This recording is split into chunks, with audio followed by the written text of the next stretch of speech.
Welcome back to another episode of The Founder, a show that features entrepreneurs and their early stories of ingenuity, struggle, and perseverance to get their companies off the ground.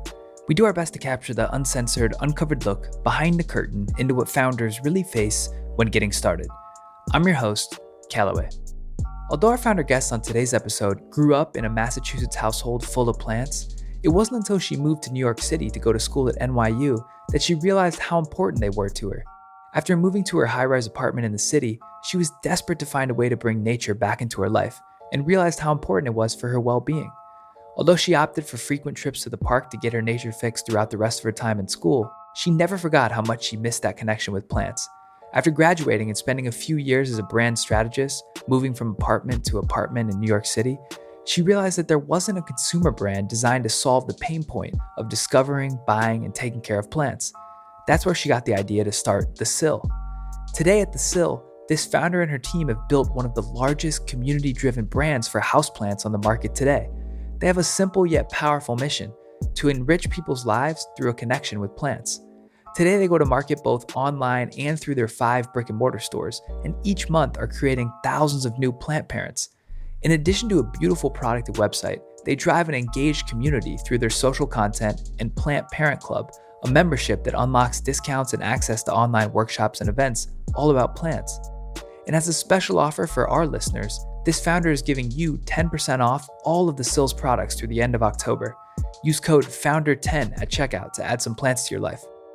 This is an inspiring interview that highlights the power of community in building a category-defining brand. I hope you enjoyed as much as I did. Now introducing the founder of the Sill, Eliza Blank. Let's get it.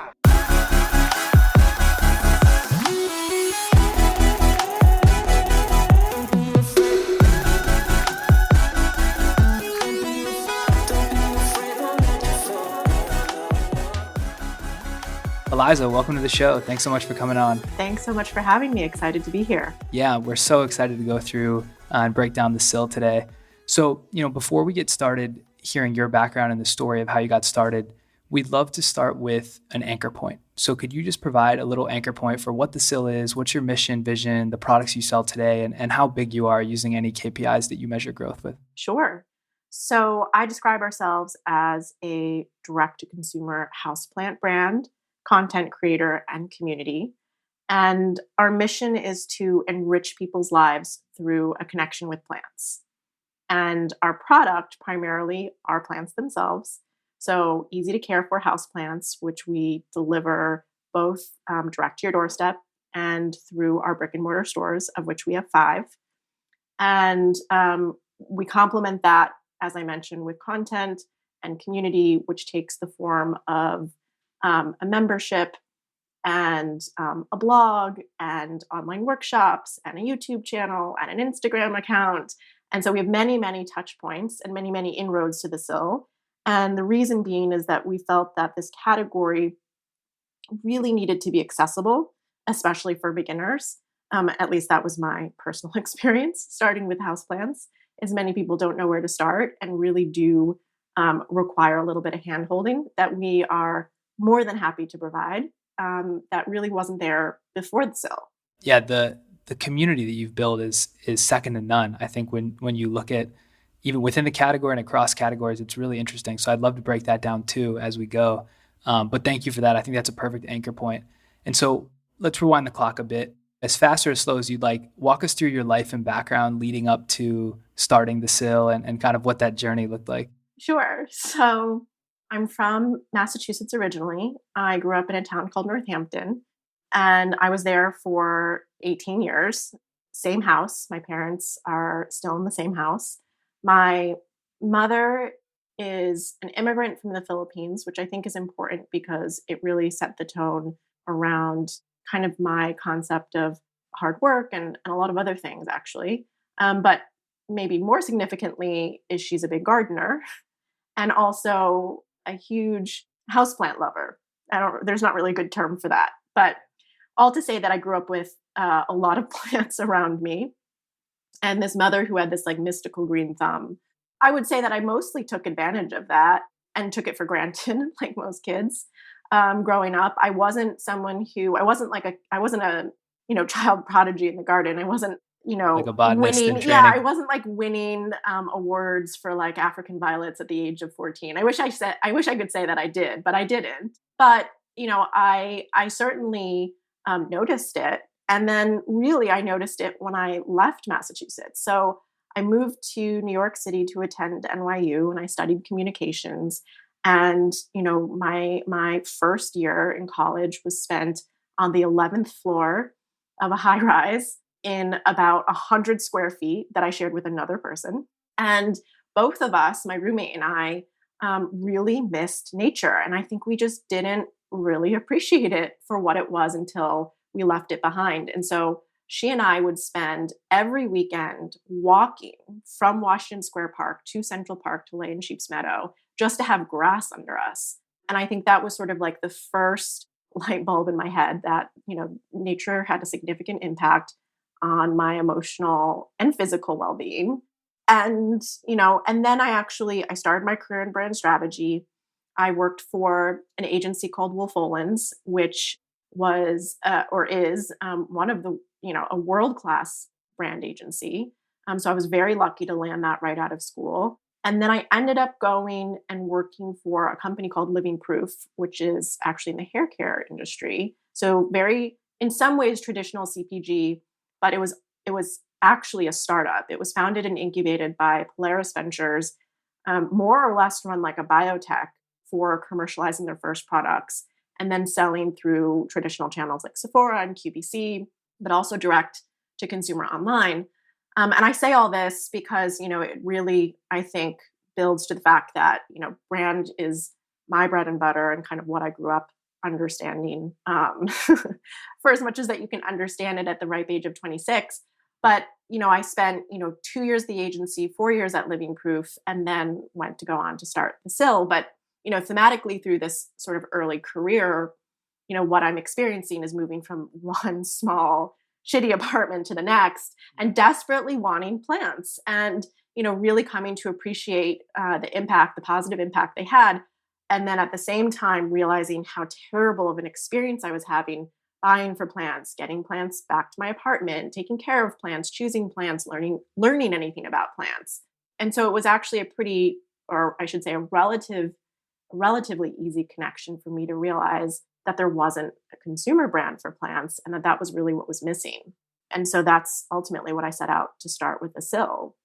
We're always trying to solve our own problems. And that's the best place to start, it seems like. And all the founders I've talked to, the businesses that come so natural to the people, that's like an area they were obsessed with. Those are always the ones that seem to take off the fastest. There's so many threads I want to dive into there. At that time, were there any like direct-to-consumer plant brands at all, or was really the only option for people to go to like Home Depot or Lowe's or one of the, big hardware type outdoor stores to get plants? Yeah. So it was definitely, Home Depot, a grocery store. So, a lot of the industry had really commoditized the category. There were sort of specialty markets like what you see on 28th Street in New York, which is known as the Flower District. But they really cater to the trade. So think about, interior designers, caterers, or event planners. So it really wasn't for consumers. And other than that, in terms of actual direct to consumer platforms where you could order online and have it shipped to you, there were some plants that were being sold through, 1-800-Flowers, some plants being sold through, some of the, even the newer D2C flower companies. So I think, I can't recall exactly the timeline, but probably Bloom That, which was one of the initial D2C flower companies. My guess is they probably sold plants, but it was an afterthought. Yeah. So, and that was always one of my insights was you have these beautiful florists, you have a lot of flower stores. And then if you go into the very back, there might be like a plant or two, but probably the florist actually doesn't know much about it because it's just not their primary business. Yeah. It's really interesting how plants just make you feel so much better. Like whether it's in your living space or on your desk or where you work, for some reason, if you have alive plants, the idea that they're emitting oxygen and that makes you feel better is one theory people have. But, there's probably so many other aspects of it from the science side. Can you break that down into why do people feel better when they have all this greenery around them? Yeah. I mean, I think there's a lot of answers to that question. I mean, first and foremost, they are healthy for you. So we know, and it's proven, that they clean the air we breathe. So, they are taking pretty like nasty things out of the air, whether it's like formaldehyde or benzene. So they are perfectly capable of actually cleaning the air. They actually attract dust, which some people don't like. But the benefit to that is it's actually taking dust out of the air. So if it's not on your plant, it's in the air you breathe, which isn't a great place for it to be. So I'd rather be cleaning my plants frequently than breathing in dusty air. Obviously, they also look a certain way, and I think we don't talk about that enough. But it's not just about creating an aesthetic, which of course we celebrate very much on our Instagram account, but that actual visual impact of seeing something leafy, green, is does actually do something to us. And that, call it feng shui, call it whatever you want, does have an impact on our mood and our stress levels and things of that nature. And then I think there's the act of caring for something, the actual very act of taking care of plants in a way is also very nurturing to ourselves. You're creating this sort of reciprocal relationship with something that then grows because of the attention you give it. And I think that's really important for us as humans and social creatures, especially now while we're social distancing. So there's a lot of benefits to plants, but we know they boost your mood. We know that they reduce your stress. We know that they can increase things like creativity and productivity. So it's really a win-win with plants. Yeah, I'm surprised, everyone doesn't have their apartment just full of plants, especially in the time we live today. It's so critical with how much time we spend at home. It's so true. So shifting to the business, I would love you to walk through when you think about the product or the platform, right? You sell online, you sell brick and mortar, you have the omni-channel strategy. Take us back to the beginning. Which channel did you start with and how did that evolve, right? On the website initially, what did it look like and what was the skinny down version essentially? Yeah. No, we definitely launched with an MVP. We launched online. So it was direct to consumer initially, but in a sense, it was actually a store without a storefront because you could only shop on the website if you physically lived near me. Because if you were ordering a Okay. plant, I was the one showing up to your doorstep and handing it to you. There was no infrastructure at all. It was really, launched with a concept in mind for me to figure out whether or not it resonated with a broad audience. But in a way, the brand and a lot of the value system, the mission, the vision, the values have stayed the same. But we have been able to build on the business model, the infrastructure, the delivery system, kind of all of the different pieces of the business. But initially it was a website that you could transact on to buy an easy care plant and a beautiful planter, many of which at that time were artist made. And then, like I said, if you lived near me, I was the one who was, buying that plant, packing that plant, and dropping it off at your doorstep. And it was like that for nearly 2 years. Started in 2012, and it really wasn't until 2014 that we were set up for national shipping. I mean, as you can imagine, a very complex supply chain from beginning to end. And you can be perfect at every step of the way, and you could still potentially end up with a bad customer experience because of things like weather. There's just so many variables that actually impact this particular type of product. So, it took us a while to get there. And I would say, 8 years into the business, and we are still iterating. Yeah, that was my next question actually with supply chain. I feel like at scale today, it must be insane the amount of partners you work with. I feel like with plants specifically, there's so many additional layers, right? You have to have the plant come fresh. It can't be spilled if it comes in the Yeah. planter. It can't be spilled in the box. Like talk about all of those different things and who are the partners that you work with to make sure you get the best quality plants? Yeah. So, it's interesting because this industry, it sounds like a cliche, but, part of the reason why I was compelled to jump into the space was because it was an antiquated industry.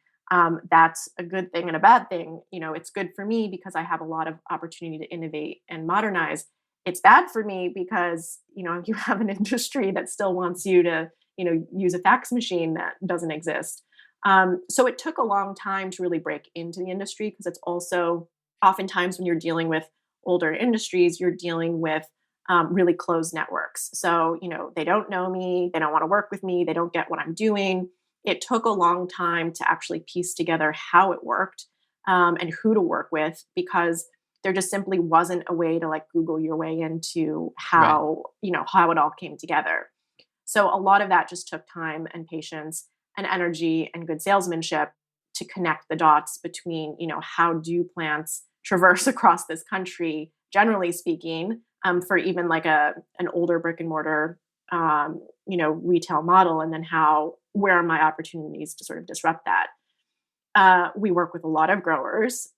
We have done it, slowly over the years because, you know, just like anything else, we've hit inflection points where we've grown out of certain vendors because our scale is just too big, which is why I say we're kind of constantly iterating. Nothing is the same year over year at the Sill, which is exciting and, challenging. But yeah, the supply chain is, a lot of growers. Obviously, we work with manufacturers who make, everything from our potting mix to our planters to, our fertilizer and other accessories. Packaging, as you can imagine, has been something that we've worked on for years. And that even that changes over time because, it needs to work within a distribution center and a team dynamic. And, there's just a lot of moving parts. So not an easy business to get into and not an easy business to scale. Yeah, I'd love you to talk about the in-store concept. So on your website, you kind of market the in-store as like an escape from the concrete jungle, Mhm. which I love. And obviously, D2C has all of its challenges, and it's pretty hard to create a end-to-end brand image when you're D2C because there's so few like touch points. But when you get in the store, it completely transforms the experience, I think. So talk a little bit about your intention behind designing that and how that's evolved over time. Yeah, absolutely. So the initial store, I mean, everyone's like, oh, how did you decide to get into stores? Well, the truth is I didn't really. We needed a physical space at the company. We weren't properly renting office space. So, like any good startup, we were incredibly scrappy and we were sort of squatting in someone else's office who was just incredibly generous to us. But it became very clear along the way that we needed our own space. And when we started looking into office spaces, it just made sense for it to be ground level so that we could potentially entertain customers or clients and show off the product because obviously it's a very tangible product that a lot of people do want to see and experience for themselves. So we took on a space before we really even knew that it was going to turn into a retail space. And it evolved into a retail space over time once we realized that how important that actually was to customers, and then how we could turn a physical space into a physical manifestation of the brand. I think in the best ways possible. And in many ways that you can't do online because of the nature of the product.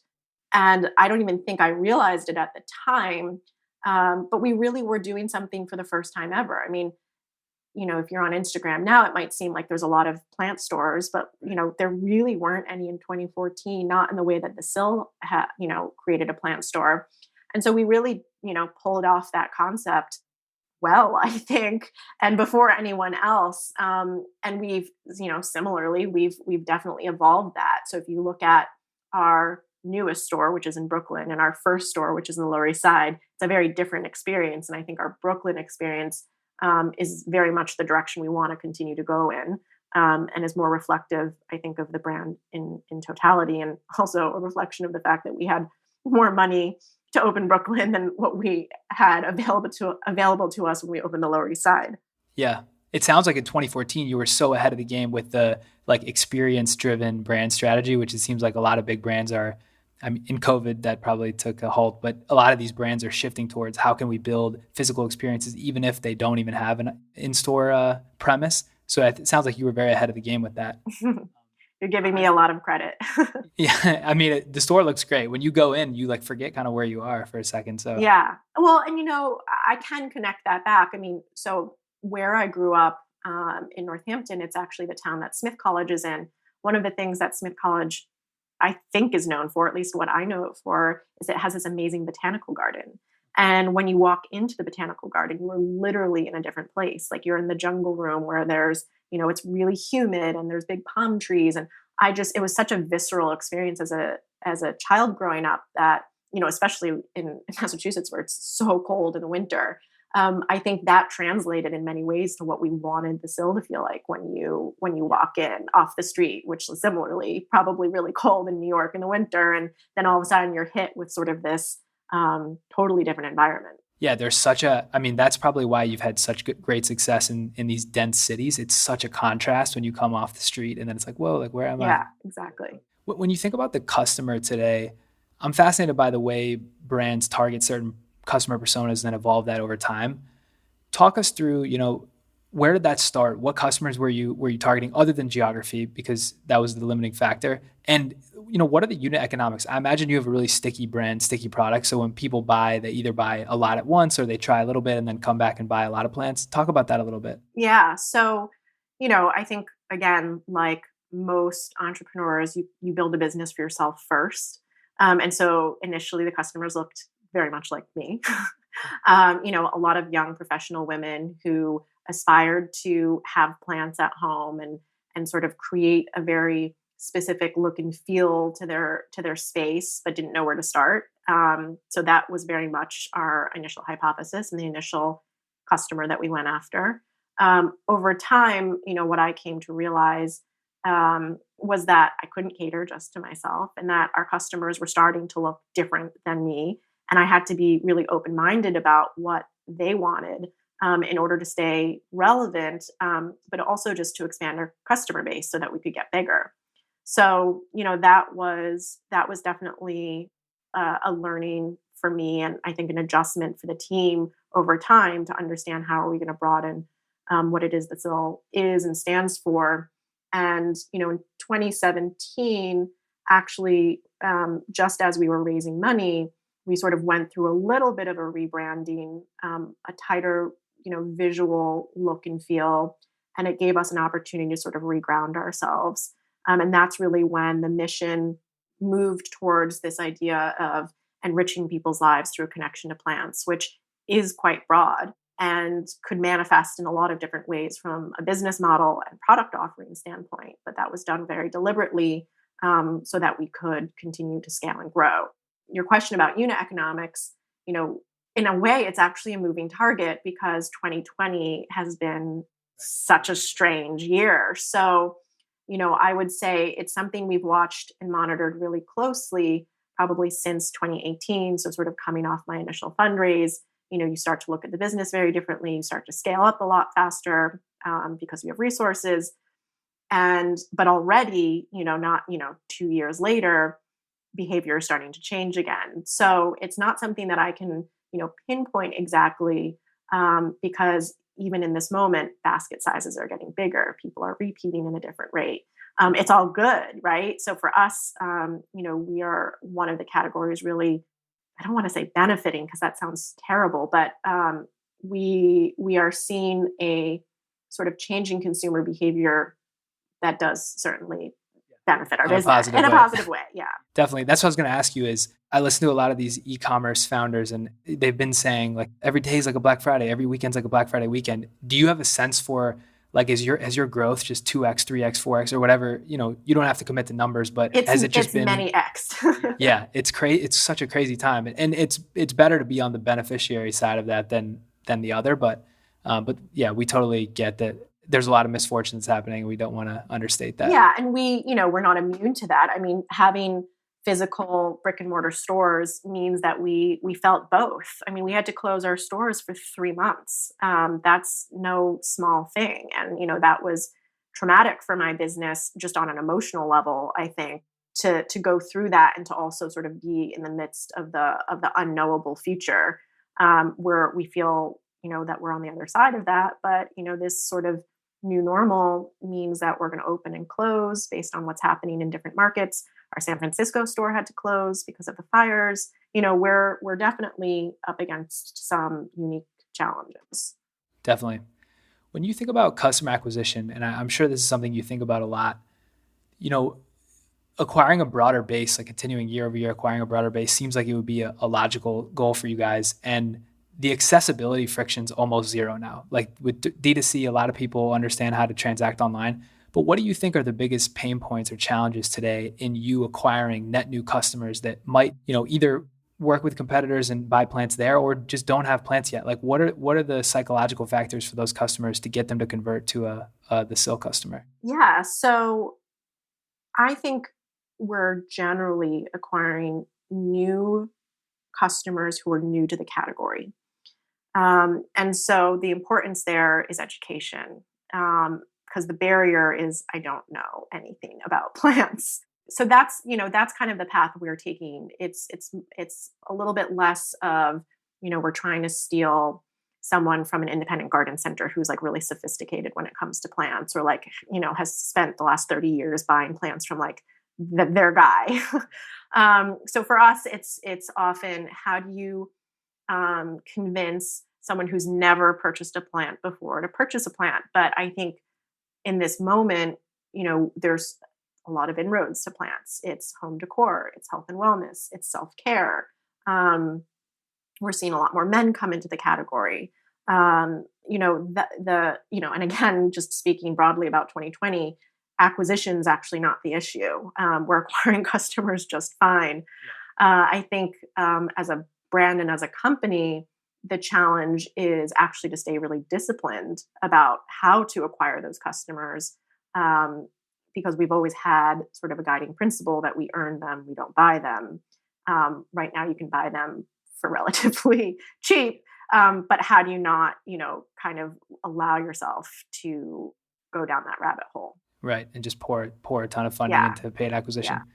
That was the next area I was going to go is marketing and growth. The first piece I'd love to hit on is the community brand aspect that you've built. I think it's a really hot thing for e-com founders today to say, let's over-index on community. Mm-hmm. Again, you were very early on that, and it shows in all the social channels and the way, how rabid the fans are of the brand.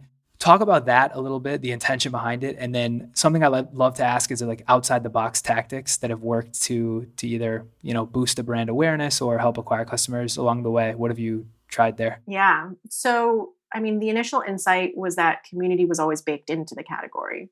So, when you look at gardening or plants, it's always, there's of course always been commerce, right? People are buying plants. They're not exclusively growing them in their backyard. There's always been content because education is required, but it's been fragmented. And there's always been community. There's been, horticultural societies go back hundreds of years, gardening clubs. But for me, again, as someone who started as a novice, they were really intimidating. They felt really exclusive. And they also felt really elitist, because we spent so much of our time looking at Martha Stewart as our sole figurehead. Actually, I probably feel more connected to her now because I'm older, but when I started the Sill, I certainly didn't. And so we wanted to create a community that was more inclusive, that was more warm and welcoming, that was more inviting, that didn't make us feel silly for asking, basic questions. And that was the start of it. And then again, I think having the physical space also just brought attention to how important community was and how it could be leveraged. I don't have any big, unlocks that I can share. I do think real moats can't be bought. They're built over time and they're built authentically.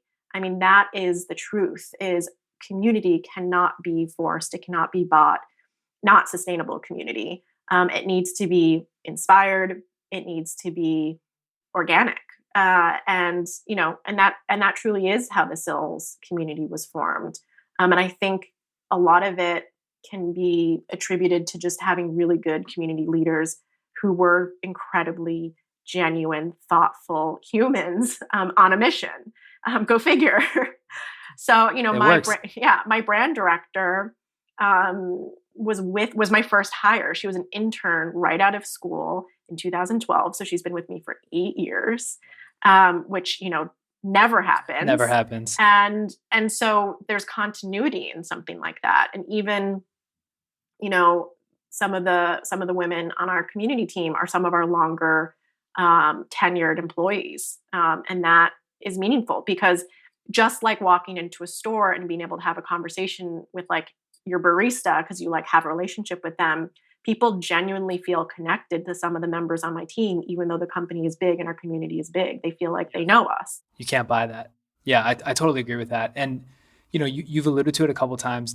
I love to dive into like the competitive landscape and the competition. Obviously, the moat you have with the community and the brand, you can't buy it. And we just touched on that. But when you think about the landscape today, it feels like new D2C plant players are Every popping up day. all the time, right? So how do you think about that? Is it just the Sills moat? You trust the moat, and over time, a lot of those players will fall off. They just can't afford to pay to acquire customers over time that just churn. And then kind of how does the Sill fit into the landscape today? Yeah.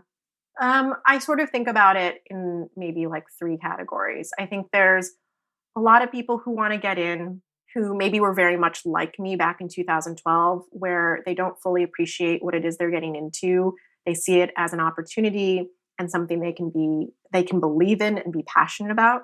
But I think naturally, a lot of those people are going to be the ones who fall off because it is so hard to do what we're doing, and that's that in and of itself is a moat, right? Like, yes, there's a low barrier to entry. You can throw up a Shopify page tomorrow and say you have a store, but it is a grind, and you need to be incredibly resilient to truly build a brand and a business in this space. So I think that's like one category of competitors. So I kind of wish them well. There's larger companies now who are trying to sort of create a D2C brand from within. So this is like, your traditional CPG companies trying to be savvy and launch a new, mattress brand or whatever. So 1-800-Flowers, Scott's Miracle-Gro, they've launched properties in the past year, but I think savvy customers can just sort of see through it because there isn't a founding story. There isn't a ton of authenticity. A lot of times it looks very derivative of the Sill. And then there's a couple others who I think stand out, who are more serious, who I think keep us honest. But maybe there's 1, 2 at most, and like competition's healthy. It's good for everyone. 1, it brings more awareness to the category, so I welcome that. And 2, it makes sure that we're not complacent. It gives us a reason to race. So I welcome that as well. Yeah, that's a great answer. And I agree. I think people who find themselves all alone in a category, they do tend to get complacent. And so it's healthy to have that. You guys have come a long way and have already a really big footprint. But when you think about, 5 years from now, if you were to manifest the future of the company, what do you want the Sill to be in 5 years? What do you want the Sill to be when it grows up even further?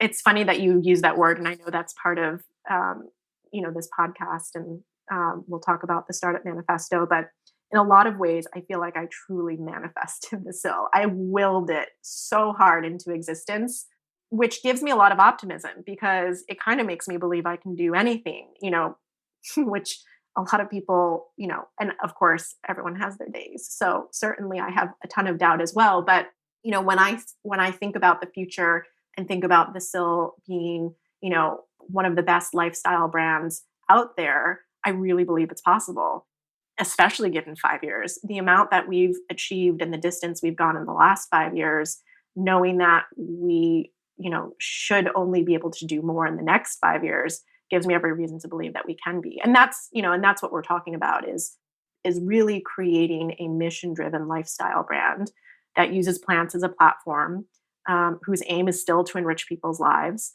and, connect people through community. And what does that look like product-wise? Are there offshoots outside of plants, or is it mostly within that ecosystem? Like, if you could share anything, what are you thinking? Yeah, I think there's some plant adjacent categories that we can easily go into. Right. We'll leave it at that. Yeah, that's awesome. Okay. Shifting to some of the other questions about like your personal experience. So the first one that I love to ask on the show, and people are probably sick of hearing it, is around hiring. So I personally believe hiring is the most important thing you can do. You mentioned it with your brand director as well. What are the characteristics for the people that you hire that end up being superstars and return so much value to the company? What have been the consistent qualities across those people, and how do you look for that when you hire people? Value alignment. And a lot of the missteps I made along the ways, in part, is because I didn't have a value system in place yet.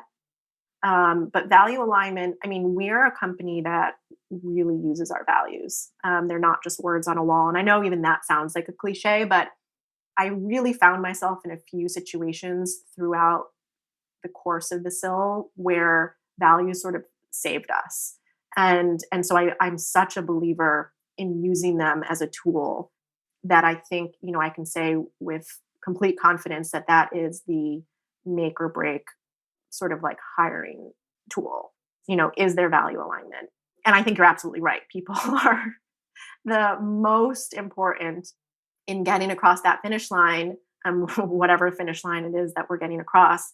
And it's the hardest thing to manage too. And especially at a startup, and I mentioned this earlier, the Sill looks different every single year. And so sometimes that means, you need different people to run the new business that you are that next year later. And that's challenging because, you always want to give the company the best possible resources, but you also care about people and their personal and professional development. And you have to just figure out how to strike that balance that then also ties back into the value system of your company. So it is absolutely the most important and the most challenging thing to pull off. Yeah. And this may get super tactical, but just like out of curiosity, how do you vet someone's, match to the value system? Because I feel like it would be easier for someone to go on your website, find out what the values are, rehearse answers that, to questions that potentially map to it, and not in a phony way, but just to try to match their experience to it. How do you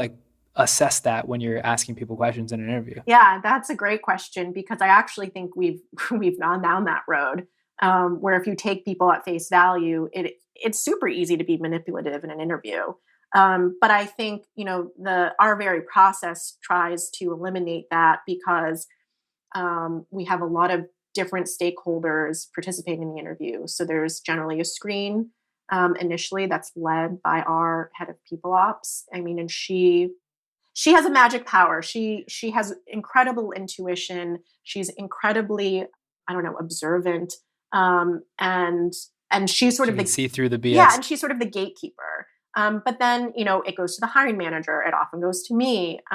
So you're kind of gut checking on multiple points, and I just don't think you can be phony when it comes to something like values with so many people and so many conversations and have it not be noticed. Especially when all those people have been with the brand for so long and they've seen so many different candidates and who's worked and who hasn't. But we do put the values on the job description for what it's worth. Like we give that to them up front, and we say like, hey, these are the values. You're either in or you're out.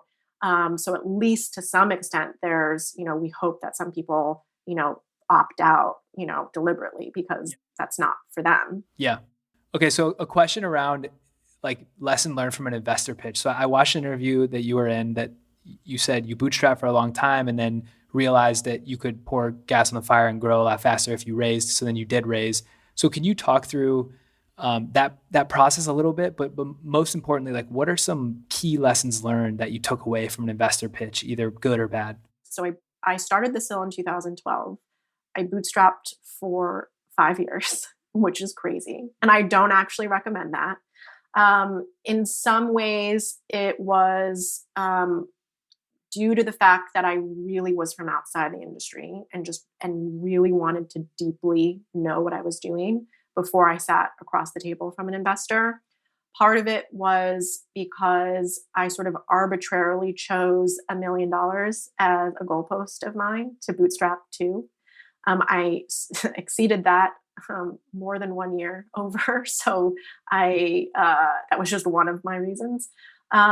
And honestly, because I don't think anyone would have backed me at the time. So, solo female founder selling a commodity didn't seem super appealing for many people. I knew I had to really prove it, not only with a lot of traction, but with a lot of data and a really big vision. And then the confidence to wrap that all together in a pitch. And, there along the way that, there's so many hurdles that can get in your way. Most of them are created by yourself, right? So doubt and, imposter syndrome and do I have what it takes? And who am I to think that I can go and raise this money and be the CEO of a big company? And so that takes time. I mean, I actually didn't definitively decide to raise money until I started working with an executive coach who kind of coached me right into believing that I can do all these things, and because of course I can. That was a really critical point, I think, in my career path. So then, along the lines of pitching, I mean, it's been different in different rounds, but what I can say is good investors will care a lot about your founding story and who you are. And I think I didn't fully appreciate that because I was so caught up in my own mind about, oh, I need to prove to them, I need to show them my numbers, I need to show them my traction, I need to be, again, paint this big picture of how do I get to 100 million and 200 million, 500 million, and how am I building this $1 billion business? But good investors and the ones you ultimately want on your cap table care about you and care about why you're doing what you're doing. And the good news about that for people who are generally nervous about pitching their business or taking these types of meetings is it's actually incredibly easy to talk about yourself. So if you start with yourself, you'll find, I think, at least in my own experience, that you will get into a very comfortable place that will then allow you to get into the more nitty gritty from a position of strength, as opposed to sort of like a defensive place. Totally. So you obviously got a lot of yeses. Probably got a lot of I no's got as well. so many more no's than yes. Yeah. Of the no's, did you notice, were there specific things that kept popping up? I ask this to founders sometimes, and sometimes they're like, it was all over the place. Other times they're like, yeah, there were these 3 things that just kept coming up, and based on where the business was at the time, you can only diffuse it so many ways. Yeah. I think initially for my seed round, it was just either a conviction or no conviction, because that's generally what a seed round is. It's like you have less to prove, you have less sort of like data, and you sort of just need someone who has good instincts to say like, yes, this person has what it takes. And the idea is like relatively good. At the next round, at the A, that's when you start seeing like patterns. But what's great about patterns is then you're like, okay, this is what I need to be able to demonstrate in order to achieve this. So, and nothing I thought, even in retrospect, or maybe especially in retrospect, I thought was unfair. Although some investors get really hung up on metrics like LTV, like it's all about LTV. And it's like, well, you know what? Every investor has a different definition of what LTV is. And it's actually not really a great predictor set for the success of a business because it's pretty much fabricated because you're just building it based on a ton of assumptions. So, in that respect, then yes, I think there are some patterns, some of which are helpful, some of which are not. Gotcha. And so on the maybe other side of that coin, on the mentor side, so you said you had an executive coach. I'm sure you've had a lot of mentors along the way. What's the best piece of advice you've gotten from a mentor along the way to help you accelerate your success? Honestly, and I actually say this often to anyone who's listened or read one of my interviews, but very early on, my brother told me, if you don't quit, you'll succeed. That it's very black and white. Literally, if you don't quit, you will eventually, maybe it's not tomorrow, but you will succeed. And I actually really internalized that hard from day one. And like, I'm here 8 years later. I don't know, jury's out on whether or not this was a success. But, I thought that was actually probably the most meaningful piece of advice that's kept me going. And everything else is probably like a lot more in depth. Yeah. Wise words from, is it little brother? No, big brother. Or big brother. Wise words from big bro. That's awesome. I'd like to ask this question as well, which is like, if you could teleport back to the first few months when you were starting, or first few months in like a big step change in the business, knowing you had to go through the struggles that you went through to get there, but still, what would you tell yourself other than maybe just keep going? I mean, I don't know that I would need to tell myself anything, only because I'm still here. And quite frankly, some of the hardest things that I've gone through have made me so much stronger and smarter. So I don't know that I would take that away from myself. I do think though, if I go back and think about my first year, I cannot believe I kept going. Maybe because I was younger and had more energy and I was just like so naive. But the first year of the business was so ugly. I can't even, I don't even know how I rationalize it to my parents. They must have been like, what in the world are you doing? Yeah, what have you got yourself Yeah, into? but here I am. Yeah, that's great. Okay, so we're going into this segment that I like to call the wellness corner. So for me, I'm personally super interested in wellness, and the way I think about it is kind of like a stack, and that language is starting to come out in other health blogs and things. But I've been thinking about it as a stack for a long time. In that I layer on meditation, nutrition, fitness, sleep all together, and I feel like there's a really compounding effect with overall wellness. So what I'm going to do is I'll go through a couple of different aspects of the wellness kind of portfolio, and if you could just share, your thoughts on it, what you do throughout the day, if you have a routine or not, and any products or brands that you use to make it better. Okay. I'm deficient, so I'm laughing. No worries, no worries. The first one is the morning routine. So do you have a morning routine? And if not, no worries, but how do you start your day, and do you have any routines? Well, actually, my morning routine is dictated by the fact that I have a 2-year-old. So she wakes up at 7 o'clock like clockwork, which is actually amazing. I mean, toddlers are not known for being good sleepers, and she is. And she is also wired. She has her own internal clock and an internal routine, and that is very specific. So for what it's worth, it gets me up at the exact same time. I don't have an alarm, which is actually amazing. The best part. And I can't skip any part of my routine because, of course, now that she's 2, she'll throw a fit. And part of her routine even is me brushing my teeth, which is hilarious because actually it's what gets me out of bed. Well, so my husband usually gets her a bottle, gets her up, brings her into our room. Is the minute she hits the bottom of that bottle, it's like a little sippy cup. It's not a bottle. Time to brush your teeth. She tells me I have to brush my teeth. And that's me getting out of bed to brush my teeth. I mean, it's a very funny thing that she does. So my first 7 to 8:30 is with her, and she is my exclusive focus, which is also somewhat new due to COVID. But again, one of those silver linings that I get to spend as much time with her now because I don't have a commute and I don't, have to shower. So that's my morning routine, and it is very therapeutic in a way. Yeah, that's great. I love that she holds you accountable. That's awesome. You never have to worry about missing a toothbrush she yells session at ever. me to brush my teeth. Yeah, I love that. Okay, so the second one is like nutrition, eating, fasting. I imagine this is probably crazy with a 2-year-old, but do you have any like particular diets you stick to or timing that you have when you eat? No, I mean, so it's funny. My husband does all the things. Like he has a very full wellness stack. I don't do any of those things. I eat when I'm hungry, and I try and eat balanced meals, and like that's it. I always have a big breakfast because sometimes I do miss lunch. Less so now that we're working from home. There's really no reason for me to miss lunch. Sometimes it'll be delayed if I'm just on a lot of back-to-back calls. But I have absolutely no diet that I subscribe to. Roger that. And a lot of people out there don't either. So it's even if you don't do any of these, it's super helpful to hear your perspective too. The next one's fitness, working out. Do you like any sort of styles of working out? Do you do it consistently? What are your thoughts there? So no.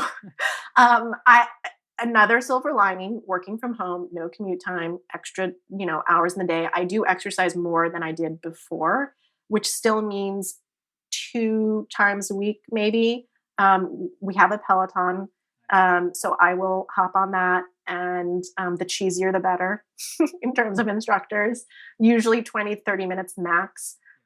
If I'm not doing that, it'll be a jog, and I deliberately say jog and not run, 20 minutes max. And if not that, I'll do, 45 minutes of yoga at home. Yeah. And on the commute, you were probably walking at least a little bit. So it's sad that, you lose that bit. I do walk. So I will make sure we live on a dead end, and I'll walk once a day. Okay, cool. There's 2 more. The next one is sleep. So again, with a 2-year-old, I'm sure you have a pretty good routine here, but do you try to go to bed around the same time? Do you try to shoot for a certain amount of hours, or is it just whatever you can get? So this is where I exceed. This is where I'm exceptional. I'm an exceptional sleeper. I sleep a lot. I sleep generally 8 or 9 hours a night. Again, so lucky to have a toddler that allows me to do that. She goes to bed at 6:45. I will wait a little bit longer. I usually go to bed 10:30, but then I'll sleep, straight till 7. And I will say that that is what keeps me functioning and generally speaking healthy. I think more so for me and my makeup, it's more important that I sleep well than I do anything else. Definitely. The sleep is so underrated. I can't I can't imagine people don't sleep. Like I just couldn't operate. even 6 hours a night. Like sometimes I'll try to lean in for a few days in a row and just work on something late. It ruins you. It just does. Yeah, Like over I time, it can't just do breaks that. you down. And then, so the last one is the content diet. So either on the micro content sides, like newsletters or, daily podcasts you listen to weekly, or even books long term. What do you recommend there? What do you typically do? Yeah. I subscribe to the New York Times. I deleted Instagram off my phone. I um, I try and always have a real novel going. So I know some people consume nonfiction all day long, all day, every day. I'm always trying to read like a story, something that, just has nothing to do with what's going on. And then occasionally, probably once a quarter, I'm also reading one business book. And I'm not on Twitter. Impressive. No Instagram, no Well, Twitter. I'm on I love that. Instagram, but in fact, I had a little bit of an Instagram addiction, and so that's why it came off my phone. So I'm trying to curtail that. However, I will say now that I no longer have Instagram on my phone, I'm reading the news more frequently on my phone, and quite possibly that's Might be worse worse. for my Yeah. health. So I'm actually considering reinstalling it so that I can get like the cute baby photos and pet photos and plant photos that I actually need to survive in this world. Yeah, you should start with 0 and then build up your list, but be very, very particular about who Yeah, you follow. I did unfollow the majority of my list. So yeah, that's my content diet. Gotcha. I've got 3 more questions for you. So the first one is, a lot of entrepreneurs are exposed to a lot of things, of course, in their own area, but across other disciplines as well.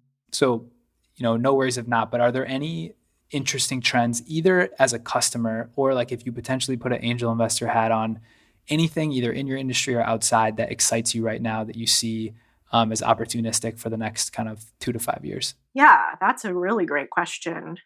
There's a lot of criticism of the D2C landscape and everybody looking alike and everybody sounding alike. And is anyone really innovating? But as someone who really loves brand and appreciates really good brand, I think there's still new companies coming out who are taking a brand first approach and just nailing it and doing really exciting things in older spaces. So I think I'm always going to be someone who appreciates that, who's going to be a consumer of that. I don't care if I'm being marketed to. If it's something that I value and find joy in, like bring it on. So I've seen a few companies who are currently out there fundraising, who are doing really fun and exciting things. And you know what? Maybe they're not saving the planet in this moment, but they're absolutely bringing joy to people's lives, and in the same way that the Sill is. And I think that's great. Yeah, and not to put you on the spot, but we'll give some free press to those brands. Any of those brands you want to mention specifically? Yeah. So a friend of mine, Karen Young, who I would nominate for you to bring on this, runs We the People, and she's creating prestige. She's sort of creating a new prestige CPG brand. And her angle is just incredibly refreshing and incredibly authentic. And I think she's going to go all the way. Perfect little sneak peek into the nomination. So that's great. So 2 questions left. The second one's a nomination, which that covers. So Karen Young, we'll try to get her on. That's amazing. The other one is the Startup Manifesto. So we asked this to everybody, and pumped to get your take on this. So if you had to write a Startup Manifesto with 5 of the most important key lessons or pitfalls to avoid when starting out, what would they be? So, the way you defined a startup manifesto was sort of like lessons learned and pitfalls to avoid. We started thinking at the Sill a couple years ago about guiding principles. And so we sort of frame everything with guiding principles. And so I sort of felt like that was how I approached this too. I think the first thing is define your success by your own value system. And I think that has become more true for me in this year than ever before. We talked a little bit about values and the importance and significance that I think they have, but I think actually defining your success based on that too is like mission critical and step one. The second is find people who believe in your vision and share the same values. The third, which I also mentioned in our conversation, was earn your customers, don't buy them, especially in the beginning. The fourth is take your customers along with you. So, as a company that's changed and evolved and played with a lot of different business models and ultimately also made a lot of mistakes, being transparent with your customers and sort of bringing them along the journey goes a really long way. And then my last one was check in with yourself often, because it takes a lot of you to do this, to be on the entrepreneurial path. And I think it's really significant and important that it is significant and important to you always. And that if you're not passionate about what you're doing, it's going to show up in your work ultimately. And so you do have to constantly check in with yourself. And I think that's ultimately what led me down the path to spending a lot of time on our value system, because I found myself many years ago, coming to work every day and not being super happy. And I had to really take that big step back and ask myself why, and know that it was actually in my control to change that. Yeah, that's a great list. Thank you for that. I love the approach with the guiding principles. I think through the conversation, it was clear that a lot of those like infused in the DNA of the company. So before I let you go, I just want to acknowledge you for a second. I love to do this with all my guests at the end. Just as I was listening to the conversation, hosting it, but also listening, there's so much I took away. I think a few things I want to call out. One, your commitment to community and brand is super inspiring. And I mentioned it before, but you were pretty early in the wave to that. And anytime you're early and have exceeded expectations in an area like that, it just goes to a testament of that it truly matters to your core. So I think that's super inspiring. And the other thing is, you come off really powerful. Like you're very transparent and self-aware. And I think for anyone listening, if they don't take anything else away, that should be something to anchor to. And that, you didn't always know what you were doing when you started, but look at where you are now and you just kept going. So I just want to thank you so much for coming on. And I'm going to be a huge fan of the Sill moving forward. Thank you. That's such a nice practice. I really appreciate that. You just made my day. Yeah, of course. Before you jump, do you want to just plug, so your social media, I know you're not really on them, but just plug that, and then for the Sill as well. Yeah. If you want to follow me, I'm at Eliza Blank on Instagram, and I do check, and people do DM me, and I do DM back. But more importantly, you should be following the Sill, which is at the Sill on Instagram, and thesill.com, of course. And we're on all of the expected social channels as well, like Facebook and Twitter and TikTok. So please find us there. Perfect. Eliza Blank, founder of the Sill. Thank you so much. Thank you. Thank you for listening to that episode with Eliza Blank of the Sill. If you want to support the show, there's a couple quick things you could do that would really help us out. 1, subscribe to our show on Apple Podcasts. If you go to Apple Podcasts, please leave us a 5-star rating and a couple sentence positive review on why the show inspired you. These ratings and reviews are super important because they signal to Apple that they should put our show in front of other people that might like it. 2, follow us on Instagram at Founder Podcast. Each week we put out teasers, audio clips, and important quotes from the episode. And lastly, check out our website as a mission control for the show. Go to thefounderpod.com. We have a page on there called Special Offers where we link up discount codes from all of our founders' companies, as well as the books and resources that have been recommended. I hope you enjoyed that episode and are looking forward to the next one. Until then, I'm Kallaway, and this is The Founder.